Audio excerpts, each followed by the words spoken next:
दोस्तों, रामचरितमानस में वर्णित एक सुंदर प्रसंग है जब चिंता में डूबे हुए विभीषण को प्रभु राम ने गिनाई थी अपने अदृश्य रथ की खूबियां। दोस्तों, आज इस वीडियो में हम इसी प्रसंग के विषय में चर्चा करेंगे। इस जानकारी के लिए वीडियो में हमारे साथ अंत तक बने रहिएगा, जिससे कि आपको सही और सटीक जानकारी प्राप्त हो पाए। दोस्तों, एक बार सोच से छुड़ाने वाले श्री राम जी बहुत प्रकार से सोच कर रहे हैं। उनके कमल की पंखुड़ी के समान नेत्रों से जल बह रहा है। भक्तों पर कृपा करने वाले भगवान ने लीला करके मनुष्य की दशा दिखलाई है। इतने में ही हनुमान जी आ गए, जैसे करुण रस के प्रसंग में वीर रस का आगमन हो गया हो। श्री राम जी हर्षित होकर हनुमान जी से गले मिले। तब वैद्य सुषेण ने तुरंत उपाय किया, जिससे लक्ष्मण जी हर्षित होकर उठ बैठे। प्रभु भाई को हृदय से गले लगाकर मिले। फिर हनुमान जी ने वैद्य को उसी प्रकार वहां पहुंचा दिया जिस प्रकार वे उससे पहले लेकर के आए थे। यह समाचार जब रावण ने सुना, तब उसने अत्यंत विषाद से बार बार सिर पीटा। वो व्याकुल होकर कुंभकर्ण के पास गया और बहुत से उपाय करके उसको जगाया। कुंभकर्ण जाग कर उठ बैठा। वो कैसा दिखाई देता है, मानो स्वयं काल ही शरीर धारण करके बैठा हुआ हो। कुंभकर्ण ने पूछा, हे भाई, कहो तो तुम्हारे मुख सूख क्यों रहे हैं? उस अभिमानी रावण ने उससे जिस प्रकार से वो सीता को हर लाया था, तब से अब तक की सारी कथा कह दी। फिर कहा, हे तात, वानरों ने सब राक्षस मार डाले हैं, बड़े बड़े योद्धाओं का भी संहार कर डाला। दुर्मुख, देवशत्रु, मनुष्य भक्षक, भारी योद्धा, अतिकाय और अकंपन तथा महोदर आदि दूसरे सभी रणधीर वीर रणभूमि में मारे गए। तब रावण के वचन सुनकर कुंभकर्ण बिलख कर बोला, अरे मूर्ख, जगत जननी जानकी को हरलाकर अब कल्याण चाहता है? हे राक्षस राज, तूने अच्छा नहीं किया, अब आकर मुझे क्यों जगाता है? हे तात, अब भी अभिमान छोड़कर श्री राम जी को भजो तो कल्याण होगा। हे स्वामी, तुमने उस परम देवता का विरोध किया जिसके शिव, ब्रह्मा आदि देवता सेवक हैं। श्री रामचंद्र जी के रूप और गुणों को स्मरण करके वह एक क्षण के लिए प्रेम में मग्न हो गया। फिर रावण से करोड़ों घड़े मदिरा और अनेकों भैंसे मंगवाए। भैंसे खाकर और मदिरा को पीकर वो वज्रघात के समान गरजा। मद से चूर रण के उत्साह से पूर्ण कुंभकर्ण किला छोड़कर चल दिया। सेना भी साथ नहीं ली। उसे देखकर विभीषण आगे आए और उसके चरणों में गिरकर अपना नाम सुनाया। छोटे भाई को उठाकर उसने हृदय से लगा लिया और श्री रघुनाथ जी का भक्त जानकर वे उसके मन को प्रिय लगे। विभीषण ने कहा, हे तात, परम हितकर सलाह एवं विचार करने पर रावण ने मुझे लात मारी। उसी ग्लानि के मारे मैं श्री रघुनाथ जी के पास चला आया। हे विभीषण, तू धन्य है, धन्य है। हे तात, तू राक्षस कुल का भूषण हो गया। हे भाई, तूने अपने कुल को दैदीप्यमान कर दिया। जो शोभा और सुख के समुद्र श्री राम जी को भजा। मन, वचन और कर्म से कपट छोड़कर रणधीर जी श्री राम का भजन करना। हे भाई, मैं काल के वश हो गया हूँ, मुझे अपना पराया नहीं सूझता, इसलिए अब तुम जाओ। भाई के वचन सुनकर विभीषण लौट गए और वहां आए जहां त्रिलोकी के भूषण श्री राम जी थे। विभीषण ने कहा, हे नाथ, पर्वत के समान विशाल देह वाला रणधीर कुंभकर्ण आया है। वानरों ने जब कानों से इतना सुना, तब वे बलवान किलकिला कर दौड़े, वृक्ष और पर्वत उखाड़ कर उठा लिए और क्रोध से दांत कटकटाकर उन्हें उसके ऊपर डालने लगे। परंतु इससे न तो उसका मन ही विचलित हुआ और न ही शरीर टाले टला। जैसे मदार के फलों की मार से हाथी पर कुछ भी असर नहीं होता, तब हनुमान जी ने उसे एक घूंसा मारा, जिससे व्याकुल होकर वो पृथ्वी पर गिर पड़ा और सिर पीटने लगा। फिर उसने उठकर हनुमान जी को मारा। वे चक्कर खाकर तुरंत ही पृथ्वी पर गिर पड़े। फिर उसने नल, नील को पृथ्वी पर पछाड़ दिया और दूसरे योद्धाओं को भी जहां तहां पटक कर डाल दिया। वानर सेना भाग चली। सब अत्यंत भयभीत हो गए, कोई सामने नहीं आता। वीडियो में आगे बढ़ने से पहले आपसे एक छोटी सी रिक्वेस्ट है कि अगर अभी तक आपने वीडियो को लाइक नहीं किया है तो कृपया वीडियो को लाइक कर दें और ज़्यादा से ज़्यादा शेयर करें, जिससे कि ये जानकारी अधिकतर लोगों तक पहुंच पाए। और हाँ, अगर चैनल पे पहली बार आए हैं तो कृपया चैनल को सब्सक्राइब कर दें और बेल आइकन दबाना ना भूलें, जिससे कि मेरी वीडियो सबसे पहले आप तक पहुँच सके। तो चलिए वीडियो में आगे बढ़ते हैं। सुग्रीव समेत अंगद आदि वानरों को मूर्छित करके वो अपरिमित बल की सीमा कुंभकर्ण वानर राज सुग्रीव को कांख में दबाकर चला। श्री रघुनाथ जी वैसे ही नरलीला कर रहे थे जैसे गरुड़ सर्पों के समूह में मिलकर खेलता हो। तब मारुति हनुमान जी जागे और फिर वे सुग्रीव को खोजने लगे। सुग्रीव की भी मूर्छा दूर हुई, तब वे मुर्दे से होकर खिसक गए और कांख से नीचे गिर पड़े। कुंभकर्ण ने उनको मृतक जाना। उन्होंने कुंभकर्ण के नाक कान दांतों से काट लिए और फिर गरज कर आकाश की ओर चले। तब कुंभकर्ण ने जाना, उसने सुग्रीव का पैर पकड़कर उनको पृथ्वी पर पटक दिया। वो करोड़ करोड़ वानरों को एक साथ पकड़कर खाने लगा। वे उसके मुंह में इस तरह घुसने लगे मानो पर्वत की गुफा में टिड्डियां समा रही हों। करोड़ों वानरों को पकड़कर उसने शरीर से मसल डाला। करोड़ों को हाथों से मलकर पृथ्वी की धूल में मिटा दिया। कुंभकर्ण ने वानर सेना को तितर बितर कर दिया। ये सुनकर राक्षस सेना भी दौड़ी। श्री रामचंद्र जी ने देखा कि अपनी सेना व्याकुल है और शत्रु की नाना प्रकार की सेना आ गई है।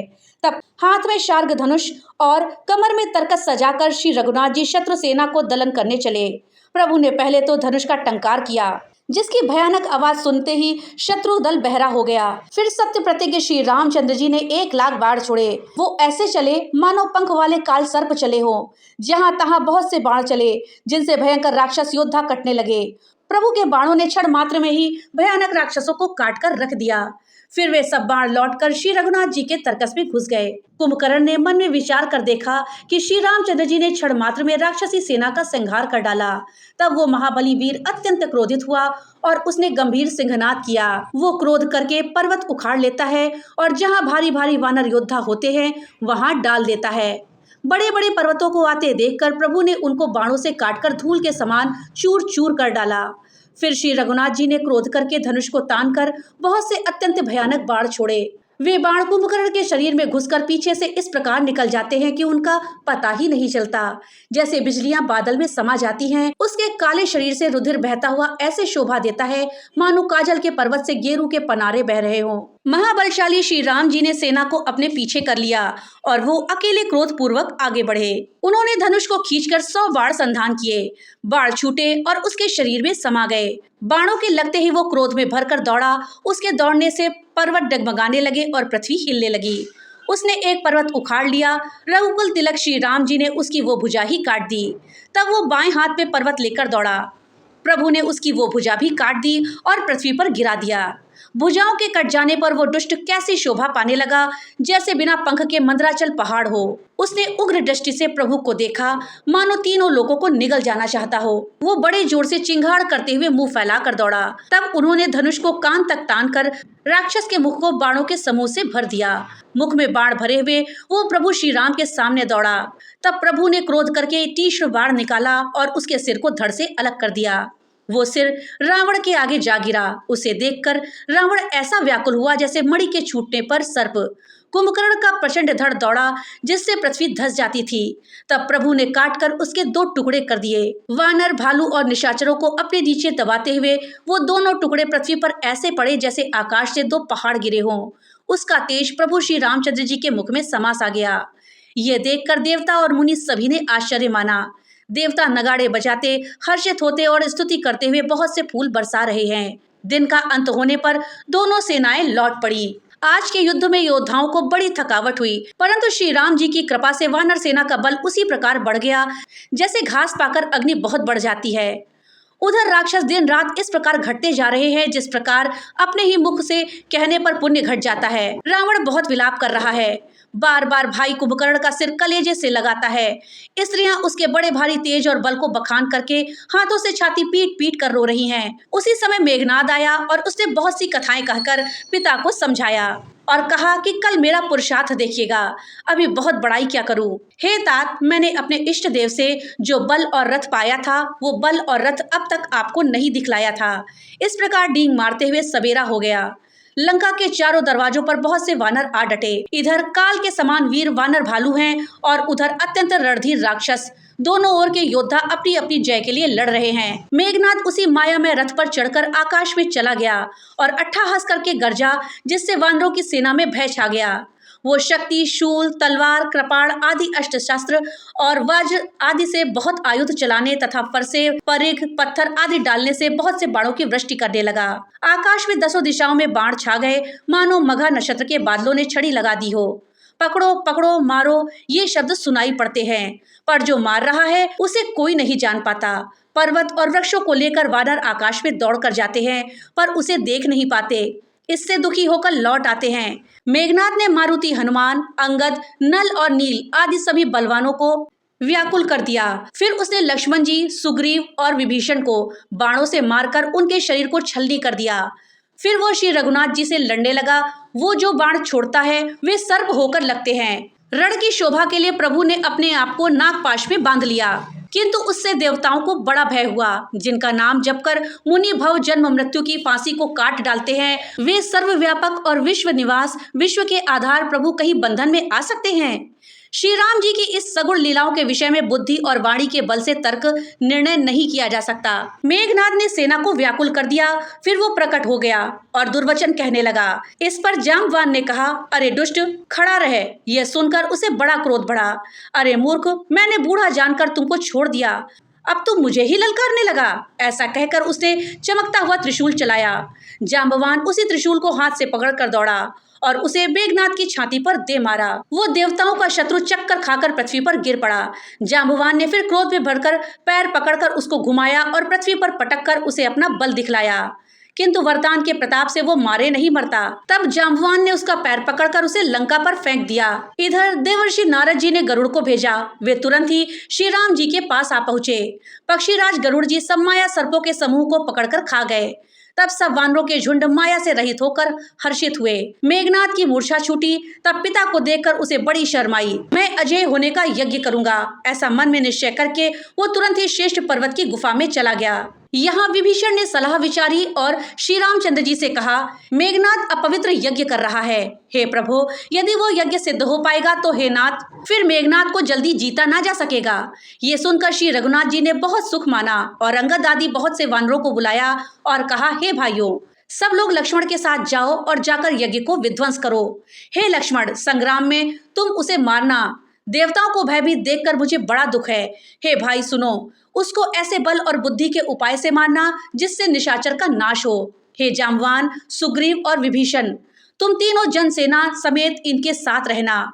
इस प्रकार जब श्री रघुवीर ने आज्ञा दी, तब कमर में तरकस कसकर और धनुष सजाकर रणधीर श्री लक्ष्मण जी प्रभु के प्रताप को हृदय में धारण करके मेघ के समान गंभीर वाणी बोले, यदि मैं आज उसे बिना मारे आऊं तो श्री रघुनाथ जी का सेवक ना कहलाऊं। यदि सैकड़ों शंकर भी उसकी सहायता करे तो भी श्री रघुवीर की दुहाई है, आज मैं उसे मार डालूंगा।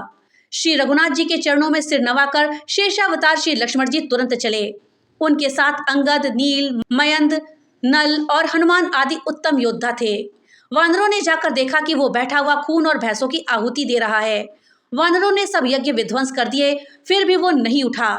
तब वे उसकी प्रशंसा करने लगे। इतने पर भी वो न उठा। तब उन्होंने जाकर उसके बाल पकड़े और लातों से मार मारकर वे भाग चले। वो त्रिशूल लेकर दौड़ा, तब वानर भागे और वो वहां आ गए जहां आगे लक्ष्मण जी खड़े थे। वो अत्यंत क्रोध का मारा हुआ आया और बार बार भयंकर शब्द करके गरजने लगा। हनुमान और अंगद क्रोध करके दौड़े। उसने छाती में त्रिशूल मारकर दोनों को धरती पर गिरा दिया। फिर उसने प्रभु श्री लक्ष्मण जी पर त्रिशूल छोड़ा। अनंत श्री लक्ष्मण जी ने बाण मारकर उसके दो टुकड़े कर दिए। हनुमान जी और युवराज अंगद फिर उठकर क्रोध करके उसे मारने लगे। उसे चोट ना लगी, मेघनाद मारे नहीं मरता। ये देखकर जब वीर लौटे तब वो घोर चिंगाड़ करके दौड़ा। उसे क्रुद्धकाल की तरह आता देखकर लक्ष्मण जी ने भयानक बाण छोड़े। वज्र के समान बाणों को आते देखकर वो दुष्ट तुरंत अंतर ध्यान हो गया और फिर भांति भांति के रूप धारण करके युद्ध करने लगा। कभी वो प्रकट होता था और कभी छिप जाता था। शत्रु को पराजित ना होता देखकर वह न डरे। तब सर्पराज शेष जी यानी लक्ष्मण जी बहुत क्रोधित हुए। लक्ष्मण जी ने मन में यह विचार दृढ़ किया कि इस पापी को मैं बहुत खेल चुका, अब इसका अधिक खेलना अच्छा नहीं है, अब तो इसे समाप्त ही कर देना चाहिए। कौशलपति श्री राम जी के प्रताप का स्मरण करके लक्ष्मण जी ने वीरोचित दर्प करके बाण का संधान किया। बाण छोड़ते ही उसकी छाती के बीच में लगा। मरते समय उसने सब कपट त्याग दिया। राम के छोटे भाई लक्ष्मण कहाँ हैं? राम कहाँ है? ऐसा कहकर उसने प्राण छोड़ दिए। अंगद और हनुमान जी कहने लगे, तेरी माता धन्य है जो तू लक्ष्मण जी के हाथों मरा और मरते समय श्री राम लक्ष्मण को स्मरण करके तूने उनके नामों का उच्चारण किया। हनुमान जी ने उसको बिना ही परिश्रम के उठा लिया और लंका के दरवाजे पर रखकर वे लौट आए। उसका मरना सुनकर देवता और गंधर्व सभी विमानों पर चढ़कर आकाश में आए। वे फूल बरसाकर नगाड़े बजाते हैं और श्री रघुनाथ जी का निर्मल यश गाते हैं।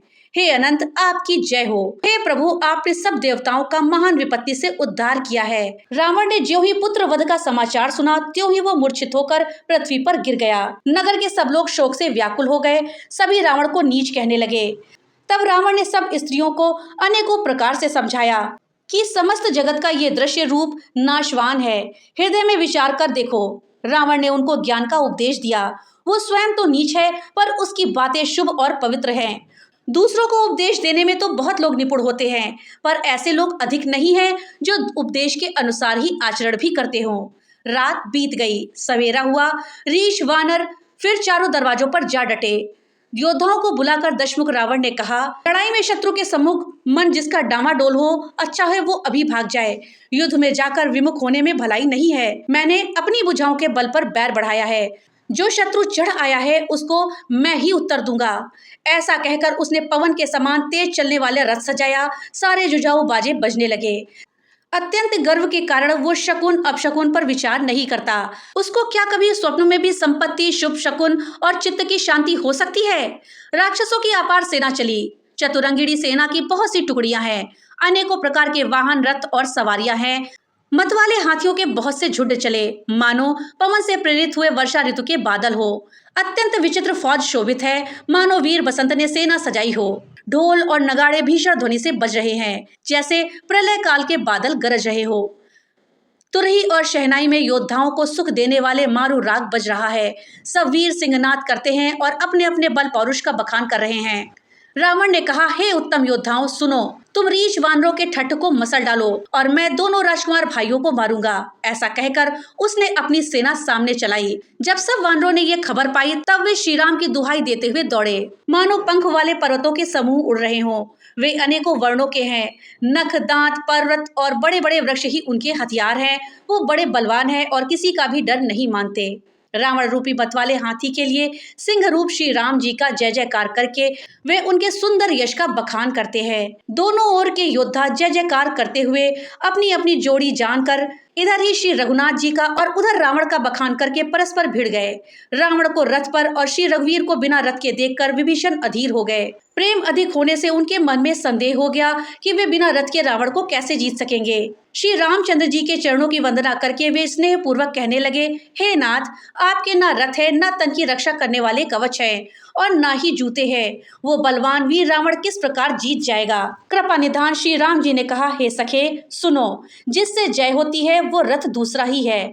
शौर्य और धैर्य उस रथ के पहिए हैं। सत्य और शील उसकी मजबूत ध्वजा और पताका है। बल, विवेक, दम और परोपकार ये चार उसके घोड़े हैं, जो क्षमा, दया और समता रूपी डोरी से रथ में जोड़े हुए हैं। ईश्वर का भजन ही उस रथ को चलाने वाला चतुर सारथी है। वैराग्य ढाल है और संतोष तलवार है। दान फरसा है, बुद्धि प्रचंड शक्ति है। श्रेष्ठ विज्ञान कठिन धनुष है। निर्मल पाप रहित और अचल स्थिर मन तरकस के समान है। शम मन का वश में होना, अहिंसादि यम और शौचादि नियम से बहुत से बाण हैं। ब्राह्मणों और गुरु का पूजन अभेद्य कवच है। इसके समान विजय का दूसरा उपाय नहीं है। हे सखे, ऐसा धर्म में रथ जिसके हो उसके लिए जीतने को कहीं शत्रु ही नहीं है। हे धीर बुद्धि वाले सखा, सुनो, जिसके पास ऐसा दृढ़ रथ हो वो वीर संसार रूपी महान दुर्जय शत्रु को भी जीत सकता है। रावण की तो बात ही क्या है।